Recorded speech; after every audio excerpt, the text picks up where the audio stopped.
Hi guys, and welcome back to my channel. My name's Jasmine. If you don't know, I'm currently pregnant with my first child and I'm in my second trimester. Early on in my pregnancy, I had to go for an emergency scan. I went for the emergency scan around week 8 in my pregnancy. I'm going to break down for you why I went for the emergency scan, what it was for, what happened, and that kind of stuff. Once finding out about my pregnancy in the earliest weeks, I was under a lot of pressure and stress to make some really big decisions around my pregnancy and around my life. And I was really concerned that this stress that I was feeling from outside sources would be affecting my pregnancy, especially very early on where you are very vulnerable to miscarriages and those kind of things. I was very anxious and worried about this.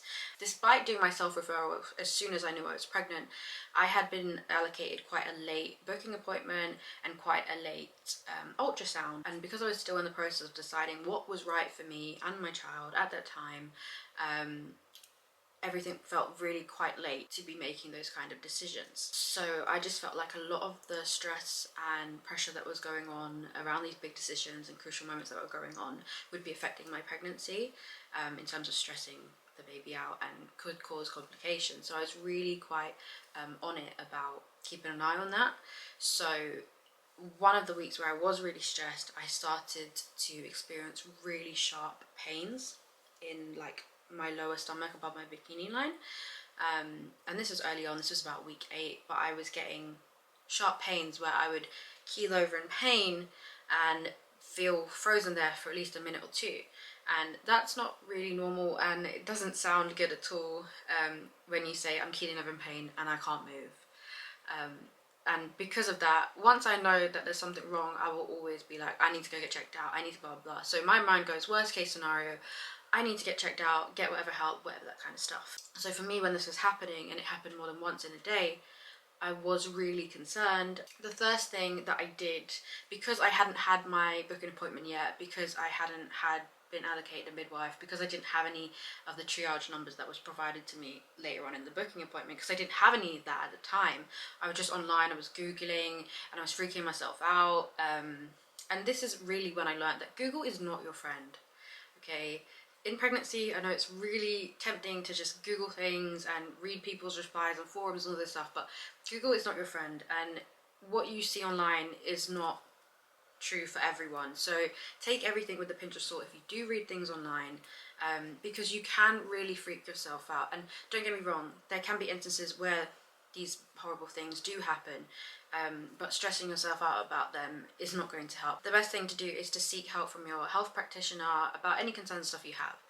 But remember, like, not everything you see on Google is fact, okay? So when I spoke to the early pregnancy unit, they told me they had no appointments left for that day, but they were really concerned about what I was saying to them, so that they advised I either come to A&E, and I didn't want to go to A&E because we were very much in the peak of the first lockdown, the peak of the first the first wave.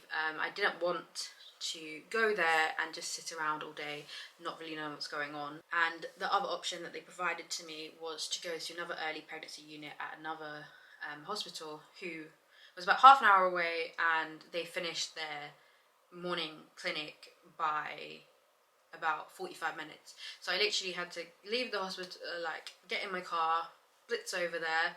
I made my sister come with me for support because I was really worried and concerned. I drove all the way over there, found parking, ran in, found where the place was, and I literally had like 5 minutes before you could stop registering for that clinic now. So I went in, got the paperwork, filled in the paperwork, and obviously everyone's got masks on. There's chair divides for social distancing, so my sister sat like over there, but she can keep an eye on me, and it's just nice to have that kind of support with me at the time, because I was really concerned about miscarriage or anything being wrong, that kind of stuff, and I was really quite worried. So it was lovely to have some support from my sister to be there for me. So after I filled out all of these forms, I handed them in, and they said like, oh, you need to wait. I'm like, cool. Then there was a few people that went ahead and those kind of things, and obviously there are going to be people that have more pressing issues and those kind of things. So like, if you do go for your appointment, it can be disheartening that someone else who's coming after you has been seen before you, but that's probably because maybe they have like a pre-arranged appointment, or maybe what their experience is really cause for concern and that they've had to deal with them then and there, which is a benefit towards you in a sense, because at least you know if it was really, really bad, you would be top of the queue to get help. So after filling out the paperwork, I sat down, I was waiting.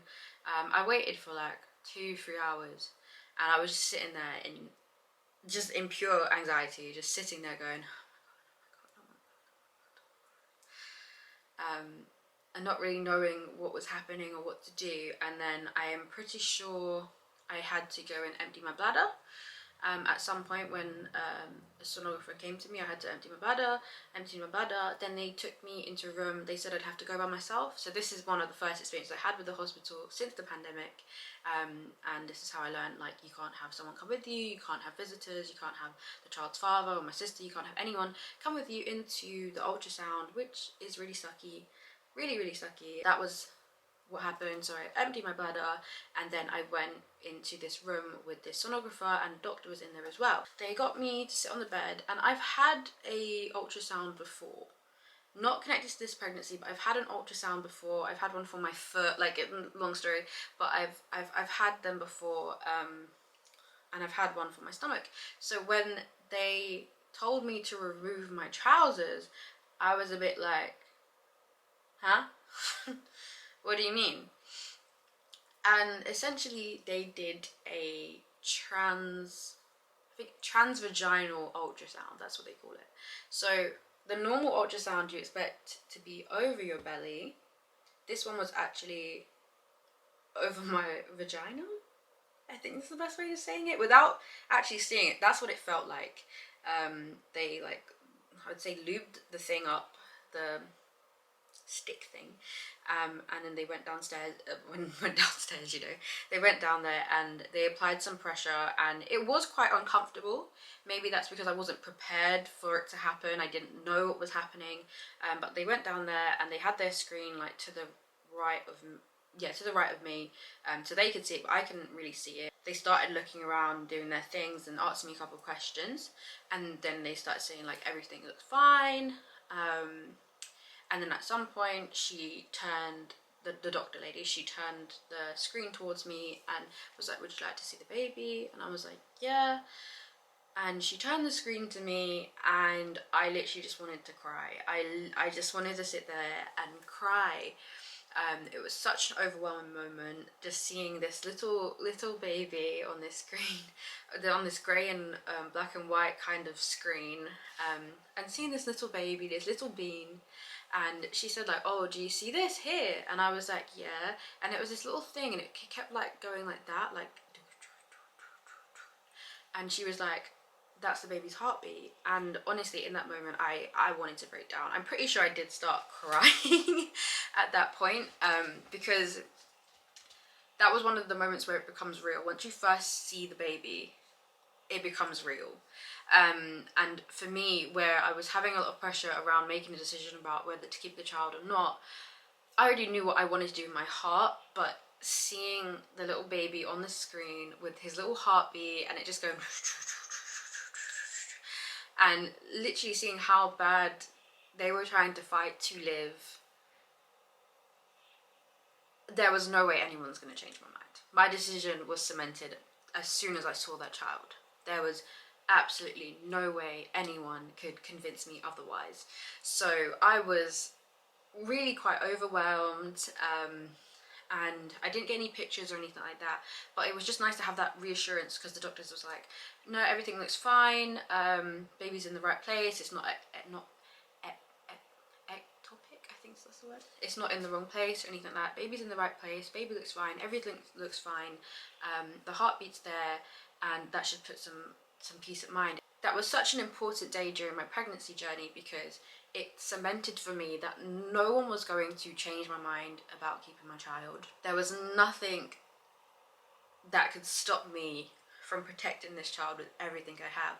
So I was just so overwhelmed and so ecstatic to actually see my child on the screen and see the little heartbeat. And obviously they're not a child yet, and it's a little fetus, but just seeing their little heartbeat and how fast it was going and how much they wanted to live, I was like, yeah, I'm having this baby. No one is going to stress me, and I'm going to do whatever I needed to make sure that that baby has the best start in life. And on top of that, I got the reassurance that everything was fine. So for me, I'm reassured, everything's fine, I've seen the baby, and that was so important because, like I said earlier, that they had allocated me a late booking appointment and a late ultrasound. So like week 12 was when my ultrasound was meant to be. So that's quite late in terms of when they do things. If you were to terminate your pregnancy or stuff like that, it does, the later on you are, it does change what options are available to you. So for me, just to see that baby and to have my decision completely confirmed for me, like I was already like 97% sure beforehand, but people were trying to put doubts into me. But this, literally just seeing his little heartbeat, seeing him on the screen and going, no, there's nothing, no one can change my mind. There is nothing that I will not do for that little baby, to keep that little baby safe. And it was just really, really beneficial to have that extra little bit of reassurance between week 8 and week 12, when I would then get to see the baby again and then be out of my first trimester and have a little bit more safety. The transvaginal ultrasound is quite uncomfortable. They do apply some pressure to it. It can be quite uncomfortable. It's a bit like when you first get a speculum done, if you've ever had a pap smear or something like that. When you first have that, that can be quite uncomfortable, can be a bit quite awkward. This one isn't as bad as getting a speculum done or a pap smear, but it is still uncomfortable. So just to note that, because when they started doing it, I didn't know what it was, I didn't know how it would go, and they just kind of assume you know these things. I don't know why they assume you know these things. A little bit of communication would help, but genuinely it was just not a very nice experience. Luckily I haven't had to have any more since that one, but it is good to know for my own knowledge in future pregnancies, that kind of stuff, what type of ultrasounds they may do with me. So that's like a breakdown of what happened for my emergency scan at around 8 weeks. This is one of the first hospital experiences I had during being pregnant during a pandemic, so it did definitely open up my eyes to how things were going to work moving forward. If you have any questions about what happened in an emergency scan, if you need any advice, and again, I'm not a doctor, I can only share with you what experience I've had, but I'm more than happy to give you some more detail. Make sure to like and subscribe, hit the bell notification button if you'd like to be notified when I upload new videos. Yeah, thank you so much for joining this video. I will make subsequent videos regarding my dating scans, my week 20 scan, and any other scans I've had to do during my pregnancy, kind of like this one, just to give you a glimpse of what to expect for your ones.